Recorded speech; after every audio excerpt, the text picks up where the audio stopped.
Welcome to the channel. आज के इस वीडियो में हम बहुत ही इंपॉर्टेंट टॉपिक को कवर करेंगे जो कि है होम्योस्टेसिस एंड फीडबैक सिस्टम। तो होम्योस्टेसिस को स्टार्ट करने से पहले हमें ये पता होना चाहिए कि इंटरनल इन्वायरमेंट और एक्सटर्नल इन्वायरमेंट क्या होता है। बॉडी के अंदर का जो इन्वायरमेंट है उसे इंटरनल इन्वायरमेंट कहते हैं। बॉडी के अंदर हमारे फ्लूइड प्रेजेंट है, मेटाबॉलिक एक्टिविटीज़ होती हैं और जो बॉडी के अंदर का जो टेम्परेचर है वो सब इंटरनल इन्वायरमेंट में आता है। और एक्सटर्नल इन्वायरमेंट में वो इन्वायरमेंट है जो बाहर होता है, मतलब जैसे हमारी सराउंडिंग हो गई या फिर बॉडी के बाहर कोई फिजिकल या केमिकल प्रोसेस हो रही है। इंटरनल इन्वायरमेंट बॉडी के अंदर स्टेबिलिटी मेंटेन करके रखता है, लेकिन अगर ये अनस्टेबल हो जाए तो ये लिविंग ऑर्गेनिज्म की डेथ को कॉज कर सकता है। और जो एक्सटर्नल इन्वायरमेंट है वो अनस्टेबल ही होता है और ये चेंज होता रहता है। अब हम होम्योस्टेसिस को स्टार्ट करते हैं। होम्योस्टेसिस दो वर्ड से मिलकर बना है। होम्यो जिसका मतलब है सेम और स्टेसिस जिसका मतलब है स्टैंडिंग स्टिल। तो होम्योस्टेसिस क्या होता है? ह्यूमन बॉडी की एबिलिटी है कि वो ह्यूमन की जो बॉडी होती है उसमें जो इंटरनल इन्वायरमेंट है उसे कांस्टेंट रखती है। चाहे एक्सटर्नल इन्वायरमेंट में हॉट हो या फिर कोल्ड हो, बॉडी इंटरनल इन्वायरमेंट को मेंटेन करके रखती है। ह्यूमन ह्यूमन बॉडी के 3 पार्ट्स हैं जो कि होम्योस्टेसिस को मेंटेन करके रखते हैं। ये 3 इंपॉर्टेंट कंपोनेंट्स हैं। पहला है receptor, control centre and effectors. तो पहला रिसेप्टर है। रिसेप्टर को हम सेंसर भी कहते हैं। रिसेप्टर जो है वो इंटरनल या एक्सटर्नल इन्वायरमेंट में जो चेंजेस है उसका इजीली पता लगा देता है। और जो ये रिसेप्टर होता है ये इंफॉर्मेशन को कंट्रोल सेंटर में भेजते हैं। कंट्रोल सेंटर क्या है? कंट्रोल सेंटर वो पॉइंट है जहाँ पे कि हमारी कंडीशन मेंटेन होती है।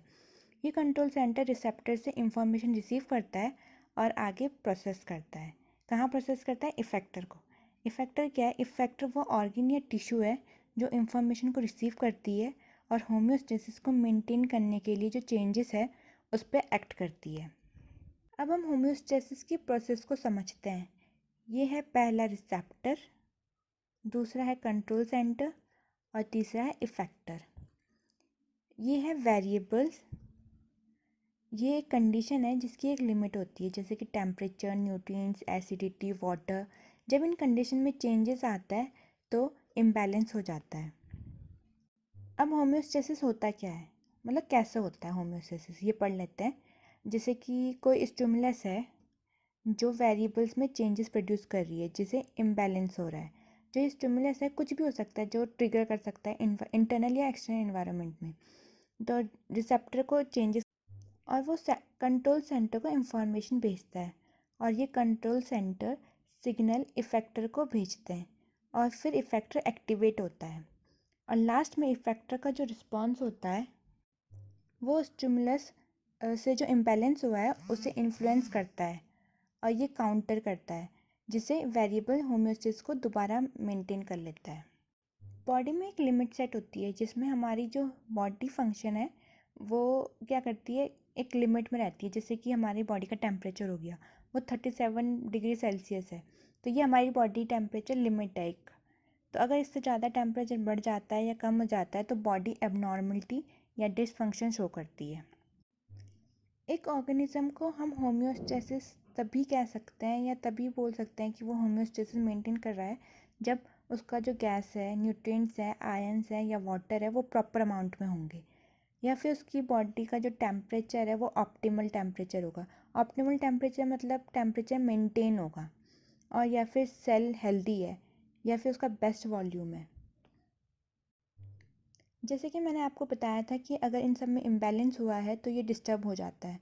तो ये जब डिस्टर्ब हो जाते हैं तो होम्योस्टेसिस भी डिस्टर्ब हो जाता है और एबनॉर्मलिटी फॉर्म करता है। बॉडी के इंटरनल इन्वायरमेंट में ECF extra cellular fluid present होता है। ये पिक्चर में आप देख सकते हैं, ये सेल है और इस सेल के बाहर जो भी फ्लूइड है वो एक्स्ट्रा सेलुलर फ्लूइड है। इसमें हमारा सेल रहता है। अब ECF में क्या होता है, मतलब एक्स्ट्रा सेलुलर फ्लूइड में हमारी दो चीज़ें आती हैं, ब्लड एंड इंटरस्टिशियल फ्लूइड। ये ब्लड है, पिक्चर में देख सकते हैं आप, ये ब्लड है जिसमें प्लाज्मा है और ये ब्लड वेसल्स के अंदर है। जो दो सेल के बीच में जो फ्लूइड प्रेजेंट होता है उसे इंटरस्टिशियल फ्लूइड कहते हैं। ये बॉडी के इंटरनल इन्वायरमेंट है।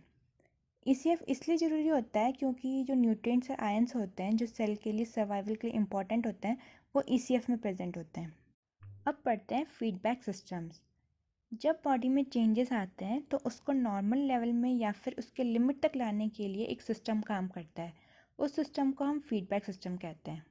फीडबैक सिस्टम के दो मैकेनिज्म होते हैं, एक नेगेटिव फीडबैक मैकेनिज्म, दूसरा है पॉजिटिव फीडबैक मैकेनिज्म। पहला है नेगेटिव फीडबैक मैकेनिज्म।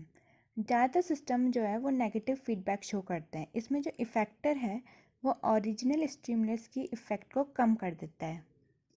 इसका एग्जांपल लेते हैं body temperature. Normal body temperature होता है 37 डिग्री सेल्सियस। अगर इससे ज़्यादा टेम्परेचर बढ़ता है तो इसे चेंज इन एक्सटर्नल इन्वायरमेंट कहते हैं। फिर आता है इंटरनल इन्वायरमेंट में चेंज, मतलब हमारे जो टेम्परेचर रिसेप्टर होता है वो स्किन से टेम्परेचर को डिटेक्ट कर लेता है और ब्रेन में हाइपोथैलेमस को सिग्नल पहुंचा देता है। तो ये किससे डिटेक्ट होता है? By nervous system. फिर ब्रेन क्या करता है, वो स्वेट ग्लैंड्स को सिग्नल भेजता है कि वो स्वेट ग्लैंड को एक्टिवेट करे जिससे कि बॉडी में स्वेट आए, मतलब पसीना आ जाए और बॉडी का टेम्परेचर कम हो जाए। तो ये जो स्वेट हमारी बॉडी में आता है तो ये होता है change in body system function. अब अगर टेम्परेचर 37 डिग्री सेल्सियस से कम हो जाता है तो फिर से यही प्रोसेस होती है। इसमें क्या होता है कि रिसेप्टर स्किन से टेम्परेचर डिटेक्ट करेगा, फिर हाइपोथैलेमस में सिग्नल पहुंचाएगा, लेकिन इसमें जो ब्रेन है वो स्केलेटल मसल को सिग्नल भेजता है जिससे कि कंपन होती है। कंपन होती है तो कंपन से क्या होती है, हमारी बॉडी वार्म हो जाती है या फिर टेम्परेचर बढ़ जाता है। एक और एग्जांपल लेते हैं हम नेगेटिव फीडबैक मैकेनिज्म का, वो है ब्लड प्रेशर। हमारा नॉर्मल ब्लड प्रेशर होता है 120/80 mmHg। तो हमारे ब्लड वेसल में बैरो रिसेप्टर प्रेजेंट होते हैं जो कि बीपी को मॉनिटर करते हैं। अगर बीपी इंक्रीज हुआ तो बैरो रिसेप्टर, जिनको प्रेशर रिसेप्टर भी कहते हैं, इनको पता चल जाता है कि बीपी बढ़ गया है। एफरेंट पाथवे से ये रिसेप्टर कार्डियोवास्कुलर सेंटर को इंफॉर्मेशन पास करते हैं। कार्डियोवास्कुलर सेंटर ब्रेन के मेडुला ऑब्लंगेटा में प्रेजेंट है। एफरेंट पाथवे क्या होता है? एफरेंट पाथवे वो पाथवे है जिसमें ऑर्गन ब्रेन को सिग्नल भेजती है। अब कार्डियोवास्कुलर सेंटर को इंफॉर्मेशन मिल गई, इस पॉइंट में एरर जनरेट हो गया कि इम्बैलेंस हुआ है।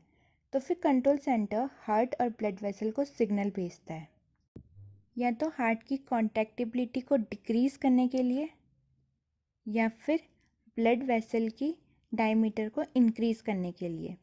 इन दोनों कंडीशन में ही बीपी डिक्रीज़ हो जाएगा। ये है नेगेटिव फीडबैक।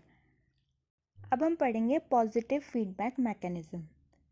इसमें क्या होता है कि जब किसी नॉर्मल वैल्यू में डेविएशन आते हैं, मतलब चेंजेस आते हैं या बदलाव आते हैं, तो जो ये सिस्टम है वो इन चेंजेस को और बढ़ा देता है, मतलब कम नहीं करता और बढ़ा देता है। इसका एग्जांपल है चाइल्ड बर्थ। इस पिक्चर में आप देख सकते हो ये साइकिल स्टार्ट होती है लेबर पेन से। बेबी जब फुली ग्रो करता है तो ये सर्विक्स को पुश करता है या फिर स्ट्रेच करता है।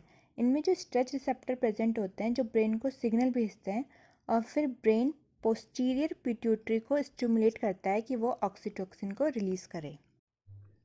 ऑक्सीटोसिन तब तक रिलीज़ होता है जब तक यूट्राइन कॉन्ट्रैक्शन स्ट्रांग नहीं हो जाते हैं और बेबी डिलीवर नहीं हो जाता। तब तक ये पॉजिटिव फीडबैक मैकेनिज़्म चलता रहता है। जब बेबी डिलीवर हो जाएगा तो ये मैकेनिज़्म ख़त्म हो जाता है। सो पॉजिटिव फीडबैक का ये मतलब है कि तब तक स्टिमुलेशन होता रहेगा जब तक कि बॉडी नॉर्मल स्टेट में ना आ जाए। पॉजिटिव फीडबैक का हम एक और एग्जांपल लेते हैं, ब्लड क्लॉटिंग। सबसे पहले ब्लड क्लॉटिंग क्या होता है? जब ब्लड बहुत ज़्यादा फ्लो करता है उसे प्रिवेंट करने के लिए जो प्रोसेस होती है उसे ब्लड क्लॉटिंग कहते हैं। इसमें प्लाज्मा और प्रोटीन मिलकर क्लॉट बनाते हैं। कहीं पे चोट लगी है, जिसे ब्लड वेसल ब्रेक हो गई या फिर टूट गई, तो ये सिग्नल ब्रेन में जाता है और ब्रेन ने प्लेटलेट्स को एक्टिवेट किया कि वो इंजरी वाली जगह पे जाए और केमिकल्स रिलीज़ करे ताकि और ज़्यादा प्लेटलेट्स आएँ। और ये प्लेटलेट्स पॉजिटिव फीडबैक मैकेनिज़्म से आते हैं और क्या करते हैं कि और प्लेटलेट्स को अट्रैक्ट करते हैं। प्लेटलेट्स फिर क्लॉट फॉर्म करते रहेंगे। ये प्रोसेस तब तक चलती रहेगी जब तक क्लॉट फॉर्म नहीं हो जाता और ब्लड वेसल्स में जो ब्रेक हुआ है ये सील नहीं हो जाता। इसका मतलब है कि तब तक स्टिमुलेशन होता रहेगा जब तक बॉडी नॉर्मल स्टेट में नहीं आ जाती। तो ये है पॉजिटिव फीडबैक मैकेनिज़्म। आज के वीडियो में इतना ही। वीडियो पसंद आए तो लाइक, शेयर और चैनल को सब्सक्राइब करें।